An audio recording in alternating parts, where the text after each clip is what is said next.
전세계의 다양한 뮤직비디오들을 함께 알아보는 뮤직비디오 전문 채널 위즈야드 스튜디오입니다. 지금 전세계가 봉준호 감독의 작품에 열광하고 있습니다. 작년까지 해외에서 영화 전공할 때 제가 한국에서 왔다고 하면 교수님들이 하나같이 나 한국의 봉준호 감독 정말 좋아한다 이러면서 엄청 반가워해 주셨어서 힘든 타향살이 속에 작은 행복을 느끼고는 했었는데, 지금은 영화과 교수들 뿐만 아니라 지구인 모두가 봉준호 감독에 열광하고 있는 걸 보니까 정말 너무 기분이 좋습니다. 천재 영화 감독으로 불리고 있는 현존하는 최고의 영화 감독, 아카데미 4관왕에 빛나는 봉준호 감독. 영화가 아닌 뮤직비디오 감독으로서의 봉준호는 과연 어땠을까요? 그럼 지금 바로 시작해보겠습니다.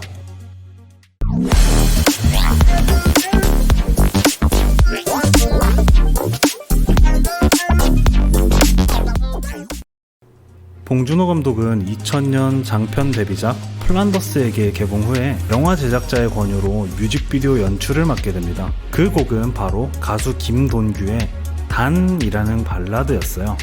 주연 배우로는 봉준호 감독이 데뷔작에서 직접 오디션으로 선발했던 배우 배두나와 연극 무대에서부터 눈여겨봤던 배우 박해일이 출연했습니다. 지금은 대배우가 된 두 배우의 신인 시절의 모습을 볼 수 있다는 점도 정말 재밌었고, 7년 뒤에 또 이 두 명은 한강에서 괴물 사냥꾼으로 활동하게 됩니다. 자, 그럼 이제 노래의 가사가 품고 있는 스토리를 먼저 빠르게 한번 알아보겠습니다. 이 곡의 가사는 절망적인 사랑을 그리고 있어요. 가사의 주인공은 사랑하는 그녀와의 결혼을 허락받기 위해 그녀의 부모님 앞에 차디찬 빗속에서 밤새도록 무릎까지 꿇었지만 결국 거절당하게 됩니다. 그리고 그녀는 다른 사람과 결혼하게 돼요. 하지만 그녀는 다른 사람과 결혼하기 전날 밤 주인공에게 자신이 그의 곁으로 꼭 돌아오겠다는 편지를 전해줍니다. 그리고 주인공도 언젠가 돌아올 그녀를 믿고 기다린 동시에 혹시 그녀가 돌아오지 않더라도 절대로 그녀를 원망하지 않겠다고 다짐하게 됩니다. 여기까지가 가사 속의 스토리입니다. 자, 뮤직비디오는 하얀 장미 꽃다발로 시작합니다. 남자 주인공 박해일은 지하철을 타고 가면서 책을 읽고 있고, 책의 마지막 갈피에 꽂아두었던 사진 한 장을 꺼내보게 돼요. 사진을 꺼내본 박해일은 어째서인지 상당히 괴로워하고요. 그러다가 문득 뭔가를 보고 놀라서 자리에서 일어나게 돼요. 그가 바라보고 있는 곳에는 하얀 옷을 입고 있는 배두나가 앉아 있었습니다. 동시에 배두나도 박해일을 알아보고 갑자기 도망을 가기 시작해요. 박해일은 도망가는 배두나를 쫓아가기 시작하고요. 배두나는 필사적으로 도망가기도 또 숨기도 하지만 박해일은 끝까지 그녀를 따라갑니다. 수많은 칸을 지나서 결국 열차 마지막 칸까지 쫓아간 박해일은 배두나를 붙잡고 입을 맞추려고 합니다. 그리고 처음 시작할 때 나왔던 하얀 장미꽃다발과 두 사람의 손이 다시 한번 나오고 박해일은 눈을 뜨게 돼요. 텅 빈 전철엔 배두나도 그 누구도 없었습니다. 그런데 갑자기 누군가가 박해일의 어깨를 톡톡 건드려요. 건드린 사람은 맨 처음 박해일의 옆자리에 앉아있었던 여자였고, 텅 비어있던 전철은 웬일인지 갑자기 사람들이 가득 차 있습니다. 여자는 박해일이 떨어뜨렸던 사진을 건네줍니다. 분명히 책도 같이 떨어뜨렸는데 사진만 주는 것 같은 건 기분 탓이. 사진에는 박해일과 배두나가 다정하게 있는 모습이 찍혀있고, 뮤직비디오는 이렇게 끝나게 됩니다. 가사의 스토리와 뮤직비디오의 스토리는 언뜻 보면 전혀 다른 별개의 스토리로 보여요. 하지만 봉준호 감독은 예사 사람이 아니죠.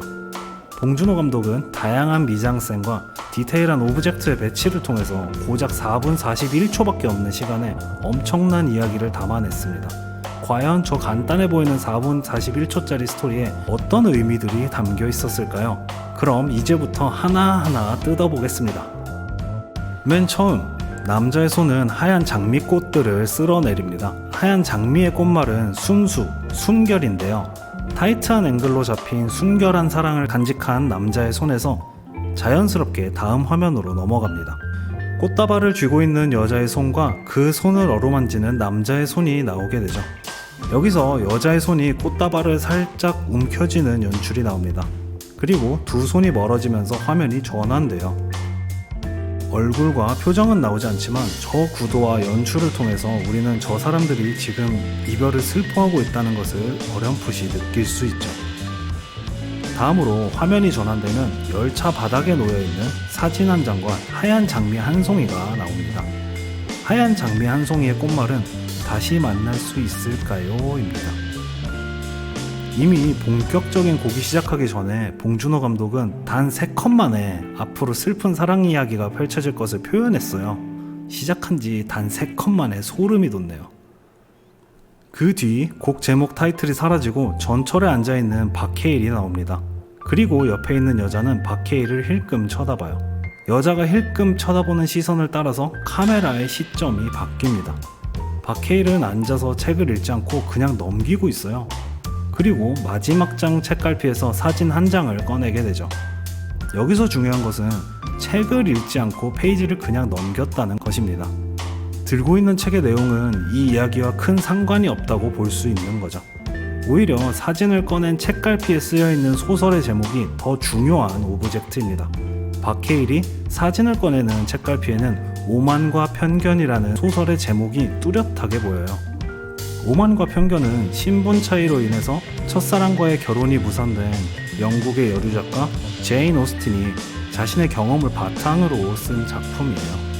앞서 살펴본 가사의 내용과 비교해보면 오만과 편견이 아무 의도 없이 그냥 배치된 오브젝트가 아니었다는 사실을 알 수 있습니다.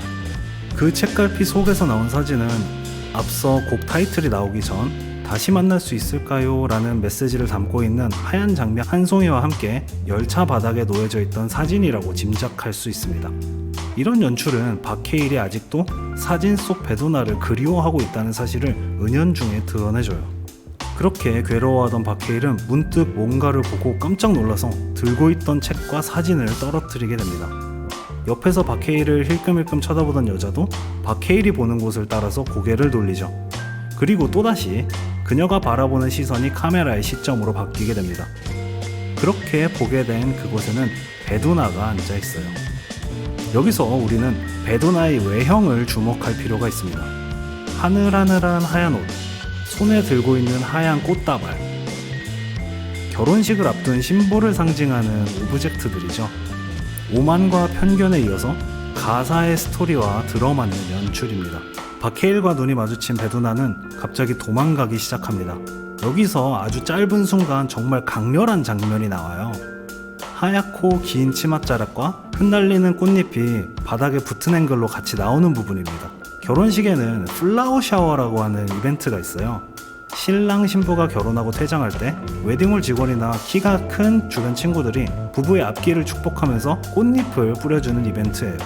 바닥에 붙은 앵글로 잡힌 이 하얀 치맛자락과 흩날리는 꽃잎은 지하철 안의 모습이기도 하지만 언뜻 결혼식의 한 장면으로도 볼 수 있게 되는 거죠. 이는 곧 그녀가 결혼을 한다는 것을 암시하는 장치가 됩니다. 마침 이 순간 나오는 노래 가사가 결혼식 전날 남자에게 전해준 편지 부분, 기다릴 수 있겠나요? 나 다녀올게요. 인 것도 정말 소름이네요. 두 사람은 꽤나 북적북적한 사람들 사이를 헤치며 쫓고 쫓기게 됩니다. 쫓기는 사람도 쫓는 사람도 험난한 길을 헤치면서 나아가고 있어요. 기다려달라는 사람도 돌아오길 믿고 기다린다는 사람도 둘 다 마음속에 고통을 안고 앞으로 나아가고 있다는 것을 저런 연출로 녹여냈습니다. 베두나는 이번엔 사람들 사이에 몸을 숨깁니다. 너무 고통스러운 마음에 어딘가 숨어버릴 생각도 충분히 해봤을 만한 가사 속 여주인공처럼 말이죠. 하지만 박해일은 한눈에 베두나를 찾아내고 붙잡게 됩니다. 베두나는 자신만 바라보고 기다려주는 박해일을 밀쳐내요. 베두나가 들고 있던 하얀 장미는 박해일을 밀쳐낼수록 꽃잎이 떨어져 나가고 점점 시들시들해집니다. 저는 이 부분에서 시든 하얀 장미의 꽃말을 알아보고 진짜 정말 가슴이 먹먹해졌어요. 시든 하얀 장미의 꽃말은 당신과 영원을 약속합니다.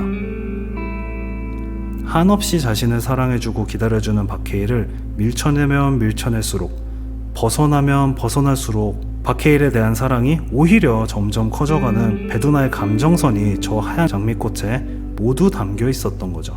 베두나는 이번에는 열차와 열차 사이에 문을 닫아버립니다.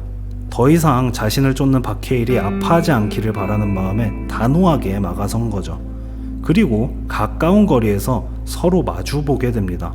박해일은 더 다가가려 하지만 문이 막혀있기에 다가갈 수가 없어요. 가까운 거리에서 박해일과 마주한 베두나는 눈물을 흘리게 됩니다. 마주선 순간 자신이 아직도 박해일을 너무나 사랑하고 있다는 사실을 깨닫게 되는 거죠. 이렇게 두 사람은 창을 사이에 두고 서로의 애틋한 마음을 확인합니다. 꼭 돌아올 거라는 믿음과 꼭 기다려줄 거라는 믿음을 서로 확인하게 되는 거죠. 그리고 베두나는 다시 뒤돌아서 앞으로 나아가기 시작합니다. 박해일은 앞으로 나아가는 베두나를 문 앞에서 지켜보고 있죠. 그리고 곡의 클라이막스가 딱 이 순간부터 시작됩니다.